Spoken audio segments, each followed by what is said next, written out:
Variant covers didn't put Marvel into bankruptcy, baseball did. And this stack of annual and quarterly reports I got in the early 90s when I was still a shareholder tell the tale. So let's take a deep dive into learning how Marvel's leadership was spraying around $700 million that they didn't have like Ricky the Wild Thing Vaughn. There's really 4 parts to this, and I'm going to summarize this in a quick chart here in a moment, but it starts like this. When Ron Perlman took charge of Marvel Entertainment, he wanted it to be a mini Disney, so he loaded the company with $700 million in basically junk bond debt, then went on a buying spree for a bunch of stuff that wasn't comic. The second contributing factor was Marvel trying to aggressively own its own supply chain, so they bought Heroes World, a distribution arm, and it became a complete logistical nightmare. The third factor was the image exodus. Marvel never truly appreciated the impact that having their most valuable creatives leaving the company would have. That was me, by the way. I pretty much stopped buying Marvel comics when they all left. And the fourth contributing factor was, of course, the speculator bubble bursting when everybody realized that these comics were basically worthless, but it's the sequencing of all this that really matters when you talk about what caused the bankruptcy. So here's that chart I mentioned. I basically summarized all of those books into this singular thing, and you can see that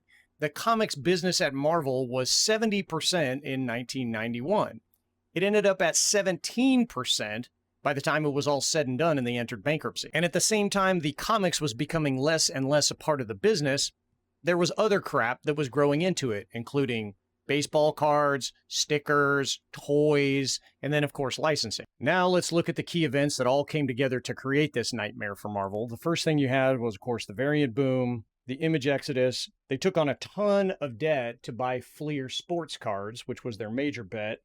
Then you have the speculation bubble popping, which they thought at the time was okay. They scaled back on some titles because they had sports cards.